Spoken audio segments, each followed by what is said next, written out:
What are your macro expectations? Is it going to be the roaring 21s? I don't know if it will be the roaring 21s, but I think that things are definitely improving. I mean, if you just look at some of the underlying economic data, consumers' expectations for the future are actually improving. The unemployment rate declined in October to 6.9%. The employment numbers were pretty good that we saw recently. And I would say that overall things are getting better. Obviously, the prospect of a vaccine for COVID-19 is very encouraging. And I think that we will slowly get through this and that this will flow through to company profits as well as to equities. Yeah, and we also talked earlier in the program, Valerie, about policies in the incoming administration. And of course, the move to renewables and ESG and more sustained investing. That's a trend that's been hot. It will probably stay hot. But what's funny is that the names aren't maybe the names that you think. I know Jim Cramer recently had Waste Management on. You think, oh, it's a trash hauling company. But actually, it's a name he likes. You guys also like it because surprisingly, it can kind of be an ESG play. Yeah, no, it's a very interesting company.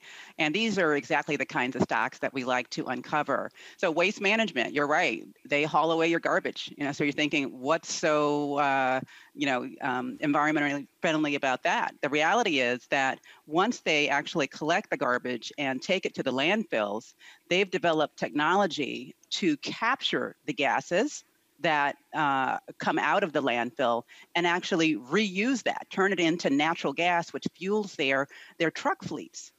And so this is an example of what people call the circular economy, if you will, meaning you're producing emissions, yes, but you're actually using those emissions for energy, which is quite remarkable. So we love to find companies that have these types of solutions.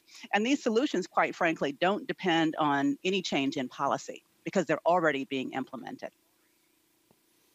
Yeah, and if you don't know the company NextEra Energy, by the way, I mean, they used to be Florida Power and Light, a 100-year-old company, literally the electric company that many of our viewers use. They have become kind of quietly, they don't do media. I've talked to them, I've reached out, invited the CEO on many times, like, listen, we're gonna respectfully pass. The biggest wind company not in the world, but close to it. It's a massive renewables play. Absolutely, wind and solar. And so this is another company that, you're right, on the surface, you look at NextEra, you say, what's so interesting about this electric utility company? Well, it's really interesting because they're investing capital in renewables. That's where they see the future, and they're doing it based on the underlying economics. Right. So again, this is an example where, while it would be great if we had a policy backdrop that was favorable, in this instance, the cost of renewables has come down to such an extent that they're investing capital in this way because it's a profitable way to run their business. And so I think we're seeing more and more of this, particularly with some of the mid and large cap companies. They're really innovating to ensure that they are fit for the future.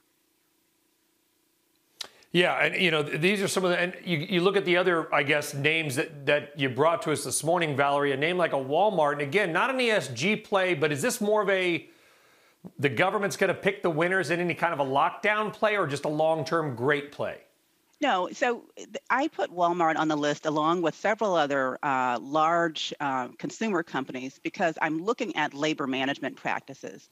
So again, I'm focused now on the S in ESG, really scrutinizing are companies investing in wages, benefits, educational opportunities, mobility programs for their employees. I think that's somewhat of a leading indicator of optimism for the future, and it also will lead to a more sustainable economic recovery. So that's why I put Walmart on the list.